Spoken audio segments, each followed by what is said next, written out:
পাঠ্যপুস্তক সহ সরকারি বিভিন্ন জায়গায় জামাত শিবিরের জন্য বড় কিছু সুখবর আসছে, যেটা ইনএভিটেবল। জামাতকে সেই সুখবর দিতেই হবে, সরকার বাধ্য, দেয়ার ইজ নো অল্টারনেটিভ।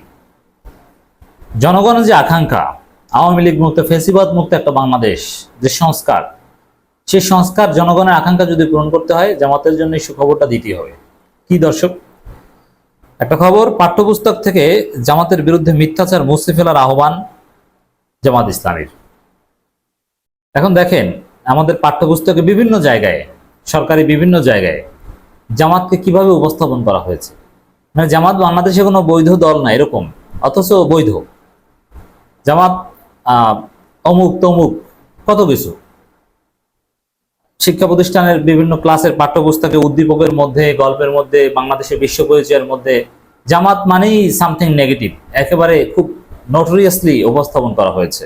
এমনকি জামাত নেতাদের নাম ধরে ধরে নেগেটিভলি দেখানো হয়েছে। যদিও এইসব এতে কোনো লাভ হয় না, তরুণ প্রজন্ম তো শিবির করছে, আপনারা দেখতে পাচ্ছেন না? জামাতের বিরুদ্ধে এইসব সরকারি প্রপাগান্ডায় লাভ হচ্ছে, এবং সরকারি বিভিন্ন, এটা প্রতিষ্ঠিত যে সরকারিভাবে জামাতের বিরোধিতা করা হবে। আওয়ামী লীগ এভাবেই ভারতের পরামর্শে প্রশাসনটা বা সরকার বা পাঠ্যপুস্তক সব সাজিয়েছে। তো স্বাভাবিক, দেশ স্বাধীন হয়েছে, আওয়ামী লীগ মুক্ত হয়েছে, ভারত থেকে আমরা স্বাধীন হয়েছি। তো এখন তো জামাত এই দাবি করবে যে পাঠ্যপুস্তকে তাদের বিরুদ্ধে প্রপাগান্ডা থাকতে পারবে না। এখন এই সরকার এই দাবি পূরণ করতে বাধ্য। কেন? আওয়ামী লীগ জামাতকে নিষিদ্ধ করেছিল, এই সরকার নিষিদ্ধ প্রত্যাহার করেছে, বাতিল করেছে। এর মানে জামাতকে বৈধতা দিয়েছে, জামাতের নিবন্ধনে ফিরে পেতে যাচ্ছে।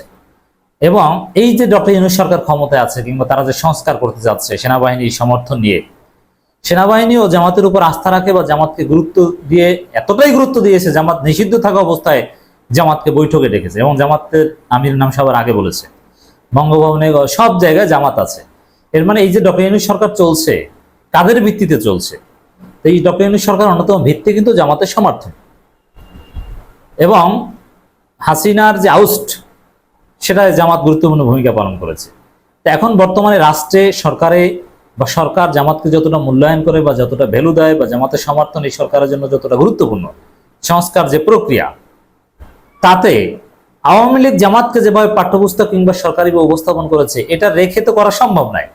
সাপোজ সব জায়গায় জামাতকে ডক্টর ইউনূস সরকার ডাকছে, গুরুত্ব দিচ্ছে, ভ্যালু দিচ্ছে, তো এখন আপনার কি মনে হয়, আওয়ামী লীগ যেভাবে পাঠ্যপুস্তকে জামাতকে রেখেছে, এভাবে রেখে কি এটা সম্ভব? তাহলে তো এই ডক্টর ইউনূস সরকার দ্বিমুখী নীতি হয়ে যায় না, মুনাফিকি। হয়তো সরকার বাধ্য হবে পাঠ্যপুস্তক থেকে জামাত বিরোধী প্রচারণা বা অন্যান্য যেসব কন্টেন্ট আছে এগুলি সরিয়ে ফেলতে। তবে হ্যাঁ, 1971 সালে জামাত ইসলামী স্বাধীনতার বিরোধিতা করেছিল, এই কথাটা আছে, থাকবে। এটা তো জামাতের লিটারেচারও আছে, জামাতের বই পুস্তকেও আছে। 82 থেকে বাংলাদেশ কেন বিরোধিতা করেছিল এগুলো শেখানো হয়। হয়তো স্বাধীনতার বিরোধিতা করেছিল, এটা ঠিক আছে, কিন্তু বাকি যে প্রচারণাগুলো আরো অনেক।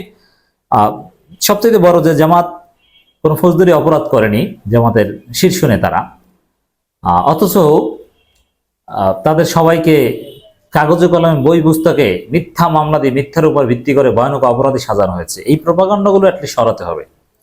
আর স্বাভাবিক, যে সরকার যাদেরকে নিয়ে সংস্কার করবে, যাদেরকে নিয়ে দেশটা গঠন করতে যাচ্ছে, তাদের বিরুদ্ধে পাঠ্যপুস্তকে প্রপাগান্ডা থাকবে, এটাকে এই সরকার মেনে নিতে পারে? এটা হয় না। হয়তো সরকার বাধ্য হবে, জামাতের দাবি ঠিক আছে, সরকার বাধ্য হবে সরিয়ে ফেলতে। তবে দেখেন, ভারতের দালালেরা কিন্তু এখনো সক্রিয়। এমনকি আমি দেখলাম যে বিএনপি কিন্তু অলরেডি ভারতের খপ্পরে প্রায় পড়েছে। বিএনপির কোনো কোনো নেতা বলছেন যে না, এটা কিভাবে সরানো যায়, এটা কি মিথ্যা, পাঠ্যপুস্তকে যেটা আছে, মানে আওয়ামী লীগের বয়ান, এটা কিন্তু মেনে নিচ্ছে বিএনপির কেউ কেউ। এর মানে বিএনপিকেও ভারতের দালাল মুক্ত করতে হবে। এই জন্য আমরা কাজ করব, বিএনপিকেও ভারতের দালাল মুক্ত করতে হবে। জামাত ইসলামের নায়েবে আমির ডাক্তার সৈয়দ আব্দুল্লাহ মোহাম্মদ তাহের পাঠ্যপুস্তকে দলটির বিরুদ্ধে থাকা মিথ্যাচার মুছে ফেলতে অন্তর্বর্তী সরকারকে আহ্বান জানিয়েছেন। আমরাও সরকারকে আহ্বান জানাবো, অতি দ্রুত জামাত ইসলামের বিরুদ্ধে মিথ্যাচারগুলো, সঠিক তথ্য দূর করার দরকার নাই। যেমন জামাত স্বাধীনতার বিরুদ্ধে করেছিল, এটা দূর করতে আমরা বলি না, ইতিহাসের বস্তুনিষ্ঠতার জন্য এটা দরকার, কিন্তু বাকি মিথ্যাচারগুলো সরিয়ে ফেলা হোক। ঢাকা একটা প্রোগ্রাম থেকে কথা বলেন, শিক্ষা ব্যবস্থা থেকে ভারতীয় অপসংস্কৃতি ও অনইসলামিক নীতি দূর করা সহ পাঠ্যপুস্তক থেকে জামাতের বিরুদ্ধে থাকা মিথ্যাচার মুছে ফেলতে অন্তর্বর্তী সরকারকে আহ্বান জানান দলটির নায়েবে আমির। দেখেন, ইসলামপন্থীদের হেফাজত বা অন্যান্য কওমি, অন্যান্য আলেম ওলামাদের একটা স্টেক আছে বাংলাদেশে।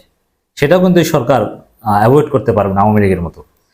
এখন ইসলামপন্থীদের স্টেককে যদি সরকার স্বীকৃতি দেয় বা তাদের সাথে আলাপ আলোচনা করে, তাদের চাওয়াটাও তো পূরণ করতে হবে। তাতে দিন শেষে এই ভারতীয় অপসংস্কৃতি দূর করতেই হবে, সরকারকে বাধ্য হবে। আর ভারতীয় অপসংস্কৃতি দূর করলে জামাতের বিরুদ্ধে প্রোপাগান্ডা এমনিতেই পাঠ্যপুস্তক থেকে উঠে যাবে। ওই একটার সাথে আর একটা রিলেটেড, ভারতীয় অপসংস্কৃতির প্রমোশন আর জামাতের বিরুদ্ধে প্রোপাগান্ডা একই কথা। একটা দূর করলে আরেকটা এমনিতেই দূর হয়ে যাবে। সৈয়দ আব্দুল্লাহ মোহাম্মদ তাহের বলেন, যারা লুটপাট করে দেশকে বিপদের মুখে ফেলে পালিয়েছে তাদের এদেশের মানুষ আর কখনো গ্রহণ করবে না।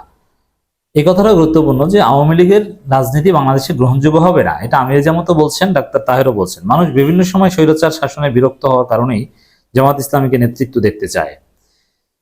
এই নির্বাচনের রোডম্যাপ ঘোষণার আগে ব্যাংক খাত সহ রাষ্ট্রের গুরুত্বপূর্ণ কাঠামোগুলো দ্রুত সংস্কারের দাবিও জানান এই জামাত নেতা।